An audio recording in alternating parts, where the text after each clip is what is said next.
आशा है बच्चों वर्ण विक्षेपण के सभी सैद्धांतिक क्वेश्चनों को आपने पढ़ लिया होगा और उसके उत्तर को आपने याद कर लिया होगा और उसमें जो सूत्र निकल के आता है वो सूत्र आपको न्यूमेरिकल बनाने के लिए और ऑब्जेक्टिव क्वेश्चन बनाने के लिए याद रहनी चाहिए। तो आइए अब प्रश्नावली शुरू करते हैं और ऑब्जेक्टिव क्वेश्चन को हल करते हैं। तो वर्ण विक्षेपण से संबंधित ये वस्तुनिष्ठ क्वेश्चन है, आइए इसको देखते हैं।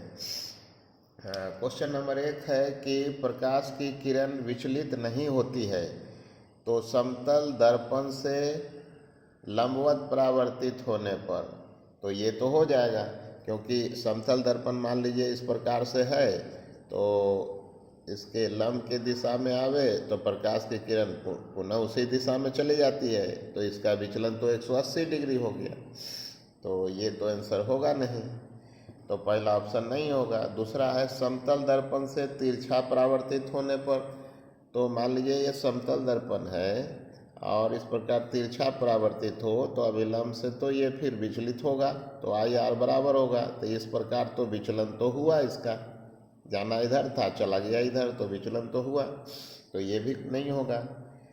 इसके बाद देखते हैं तीसरा, प्रिज्म से जब निकलता है तो विचलन नहीं होती है, तो ये भी हमको गलत लग रहा है कि यहाँ जब प्रिज्म से प्रवेश करती है मूल पथ ये है तो विचलित होकर आधार की ओर चली जाती है, यही कोण विचलन कोण क्या हो जाता है, ये विचलन कोण डेल्टा हो जाता है, तो ये भी ऑप्शन नहीं होगी। तो अगला देखते हैं ऑप्शन, आयताकार पट्टिका के समांतर सतहों पर अपवर्तित होकर निकलने पर, तो आइए देखते हैं इसको। देखिए ये आयताकार कांच की पट्टिका है, यदि ये पट्टिका नहीं होती तो प्रकाश की किरण जो है अपने मूल पथ से सीधे चली जाती। अब इस सतह पर यदि अभिलंब डालते हैं तो विरल से सघन में जाते समय ये अभिलंब की ओर मुड़ जाएगी, ये आई होगा, ये आर होगा, और उसके बाद फिर से ये सघन से विरल की ओर जाना चाहेगी और जब बाहर निकलेगी तो ये अपने मूल पथ के समांतर हो जाएगी। तो आप बच्चों जानते हैं कि जब दो रेखाएं एक दूसरे के समांतर हो तो उनके बीच 0 डिग्री का कोण बनता है, अतः यहाँ पर विचलन संपन्न नहीं होती है। और क्वेश्चन में भी यही कह रहा था कि प्रकाश की किरण विचलित नहीं होती है, तो किससे नहीं विचलित होगी, आयताकार पट्टिका की समांतर सतहों पर अपवर्तित होकर निकलने पर। तो अब अगला क्वेश्चन देखते हैं, एक प्रिज्म से होकर गुजरने वाले श्वेत प्रकाश का न्यूनतम विचलन किस रंग के किरण का हो जाता है। तो बच्चों आपने देखा था कि श्वेत प्रकाश के वर्ण विक्षेपण में आपने देखा था कि जब श्वेत प्रकाश किरण प्रिज्म से होकर गुजरती है तो इसका विचलन जो है सबसे कम होता है लाल रंग का और सबसे ज़्यादा किसका होता है, बैगनी रंग का। तो यहाँ पूछ रहा है कि न्यूनतम विचलन अवयव कौन सा है, तो लाल रंग होगा।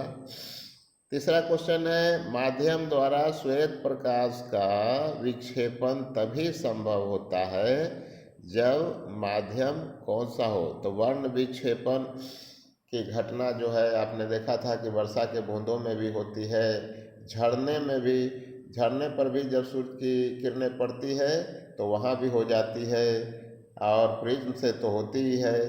तो कोई भी पारदर्शी माध्यम हो वर्ण विक्षेपण संभव है। अब आइए अगला क्वेश्चन को हम लोग देखते हैं। तो अब स्क्रीन पर अगला क्वेश्चन है 4 नंबर। इस 4 नंबर को ध्यान से देखिए, जब प्रकाश की एक किरण किसी प्रिज्म से होकर गुजरती है तब हमेशा कौन सा चीज होता है, तो आप जानते हैं किरण आधार की ओर हमेशा मुड़ती है, तो देखते हैं किरण का पार्श्विक विस्थापन नहीं, आधार की ओर किरण का कोणीय विचलन, यही सही होगा, आधार से दूर नहीं, ये उल्टा है, किरण बिना विचलन के ही पार्श्विक विस्थापन के गुजर जाती है, ये सब नहीं होगा, आधार की ओर किरण का कोणीय विचलन होगा। अगला क्वेश्चन 5 नंबर, श्वेत प्रकाश जब किसी प्रिज्म से गुजरता है तब सबसे अधिक विचलन जिस अवयव का होता है, अभी आपने देखा था सबसे अधिक किसका होता है, बैंगनी रंग का होता है। तो यहाँ आंसर क्या होगा, बैंगनी होगा। 6 नंबर है प्रकाश के रंग का कारण क्या है। तो यहाँ देखिए 4 ऑप्शन दिया हुआ है, तरंगदैर्घ्य, वेग, कला, आयाम। तो यहाँ पर तरंगदैर्घ्य होगा। आप जानते हैं कि सभी रंगों का तरंगदैर्घ्य अलग अलग होता है। एक चीज़ और जान लीजिए बच्चों कि ऐसा बिहार बोर्ड में और भी क्वेश्चन आता है, उसमें आवृत्ति होती है। तो आवृत्ति भी रंग का कारण होता है। तो क्योंकि आवृत्ति और तरंगदैर्घ्य एक दूसरे के व्युत्क्रमानुपाती होता है, अतः या तो ऑप्शन में तरंगदैर्घ्य होगा या तो ऑप्शन में आवृत्ति होगा। तो दोनों में से कोई भी आंसर रंग के कारण के लिए हो सकता है। आगे देखते हैं। आगे है आपका क्वेश्चन कि किसी प्रिज्म की वर्ण विक्षेपण क्षमता किन बातों पर निर्भर करती है। तो वर्ण विक्षेपण क्षमता आपने देखा था ओमेगा बराबर होता है म्यू भी माइनस म्यू आर बटे म्यू माइनस 1। तो खाली म्यू म्यू म्यू है इसमें। तो ये म्यू का क्या मतलब है, ये प्रिज्म के पदार्थ का जो है अपवर्तनांक है। तो ये पदार्थ की प्रकृति पर ही जो है वर्ण विक्षेपण क्षमता निर्भर करेगी। तो इसका आंसर वही होगा। तो आंसर होगा प्रिज्म के पदार्थ की प्रकृति पर निर्भर करेगा। 8 नंबर है कांच का अपवर्तनांक अधिक होता है कौन से रंग के लिए। तो जो रंग सबसे ज़्यादा विचलित होगा उसके लिए होगा। लेकिन यहाँ ऑप्शन में देखना है कि कौन कौन रंग दिया हुआ है। तो यहाँ लाल रंग, नीला रंग, हरा रंग। तो देखिए बैगनी गायब है, तो इसी में से कोई चुन लेना है। तो कौन सा होगा, तो नीला रंग होगा, क्योंकि बैगनी के बाद नीला का नंबर है नीचे से। तो ये होगा आंसर। 9 नंबर है, आप देखिए 9 नंबर, कांच से हवा में आती प्रकाश किरण का क्रांतिक कोण न्यूनतम किसके लिए होगा। तो आप जानते हैं कि क्रांतिक कोण होने के लिए सघन माध्यम से प्रकाश की किरण को किधर जानी चाहिए, विरल में जानी चाहिए। तो सघन से जाने वाली प्रकाश की किरण इस प्रकार से हो, और क्रांतिक कोण उसी को कहते हैं कि जिसके लिए वो स्पर्श को छूता हुआ ये निर्गत हो जाए। तो ऐसे कोण को हम लोग क्या कहते हैं, क्रांतिक कोण कहते हैं। तो आप जानते हैं बच्चों, यदि लाल रंग को यदि मान लेते हैं इस कोण पर ले जाते हैं तो वो जो है यहाँ से निकल जाती है, लेकिन बैगनी को ले जाएंगे तो इसको छू लेगा, क्योंकि बैगनी रंग का विचलन ज़्यादा होता है। और लाल रंग को यहाँ तक पहुँचाने के लिए इसके कोण को और बढ़ाना होगा। अर्थात आप देख रहे हैं कि सबसे ज़्यादा बैगनी रंग का विचलन हो सकता है, और ये जो है ये दोनों माध्यमों के स्पर्श तल को छूता हुआ बैगनी रंग निकल सकता है। इसीलिए कम विचलन वाले लाल रंग का तो होगा नहीं क्रांतिक कोण ज़्यादा, थी कम। इसलिए यहाँ पर कौन सा रंग का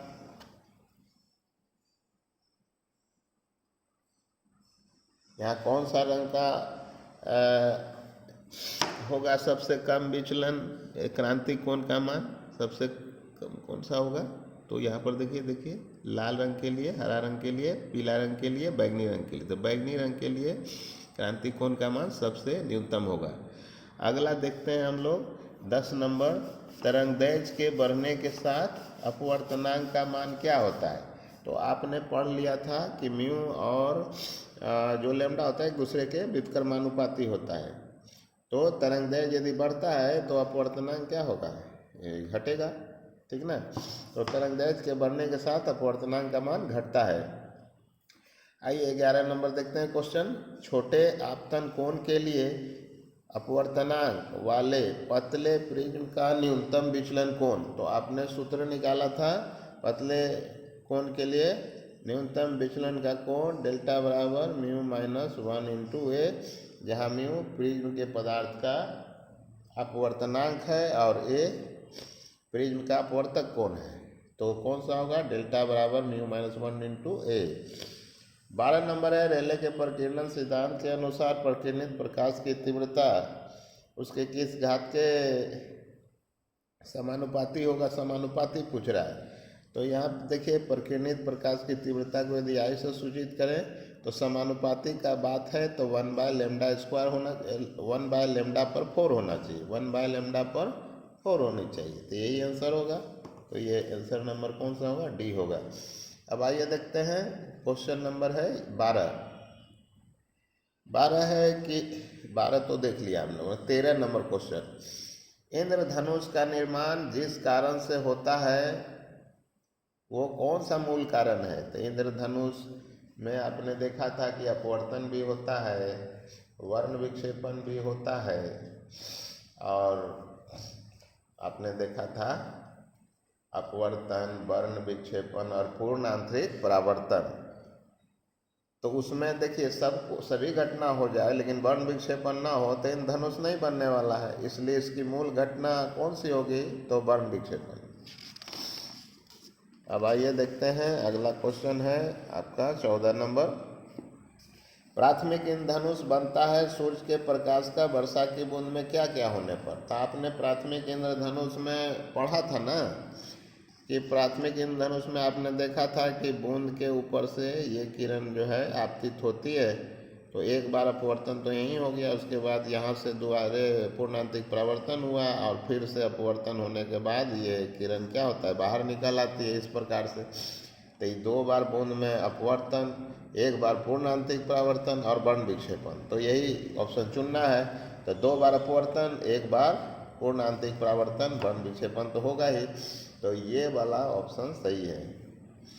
अगला क्वेश्चन है 15 नंबर, पिंच द्वारा उत्पन्न स्पेक्ट्रम में लाल रंग के प्रकाश का विचलन सबसे कम क्यों होता है? क्योंकि उसकी चाल सब रंगों के चाल से अधिक है, सभी रंगों के प्रकाश से कम है, सभी रंगों के प्रकाश की औसत चाल के बराबर है, यह प्रिज्म में अधिक मंद हो जाती है। तो ये सारा ऑप्शन गलत है, ये नंबर सही होगा, सभी रंगों के प्रकाश से इसकी चाल अधिक होता है। तो अब आइए रिक्त स्थान की पूर्ति हम लोग करते हैं, फिल इन द ब्लैंक्स। तो आइए इसको देखते हैं, ये भी ऑब्जेक्टिव जैसा ही होता है और ऑब्जेक्टिव के लिए ये भी क्वेश्चन जो है इम्पोर्टेंट हो सकता है। तो पहला क्वेश्चन है, श्वेत प्रकाश का अपने अवयवी वर्ण में माने रंग में बढ़ जाने की घटना को क्या कहते हैं? तो प्रकाश का वर्ण विक्षेपण।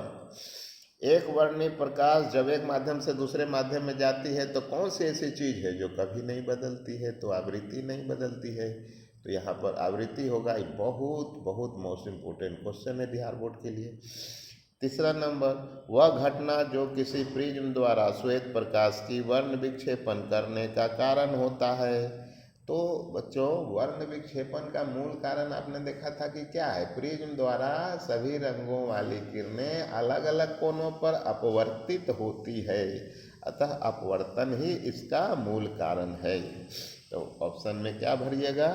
अपवर्तन।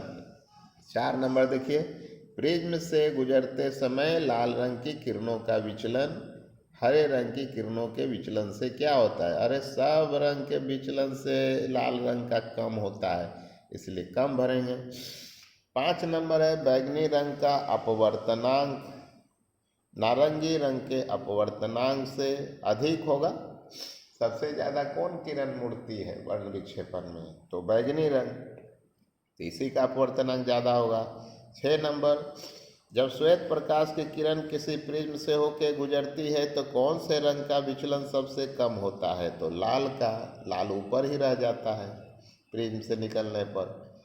प्रकीर्णित प्रकाश की तीव्रता प्रकाश के तरंगदैर्घ्य के चतुर्थ घात के व्युत्क्रमानुपाती कर्मानुपाती होता है, ये रेले का नियम है। तो यहाँ इसी प्रकार से भरना है। आकाश का नीला प्रतीत होना प्रकाश के कौन से घटना का कारण है? तो प्रकीर्णन, स्कैटरिंग, रेले वाला स्कैटरिंग। ठीक। 9 नंबर क्वेश्चन आप देख रहे हैं, प्राथमिक इंद्रधनुष में दिखाई देता है भीतर की ओर वाला चाप, मतलब नीचे का चाप, तो कौन रंग का होगा? तो बैगनी रंग का चाप दिखाई देगा। और द्वितीयक इंद्रधनुष में दिखाई देता है भीतर की ओर वाला चाप, माने सबसे निचला चाप, तो लाल रंग का चाप दिखाई देगा। तो आशा है बच्चों आपने ये सारे क्वेश्चन को समझ लिया होगा। अब किताब लेकर अपने से इसको हल कीजिए। अब अगले वीडियो में मिलते हैं। धन्यवाद।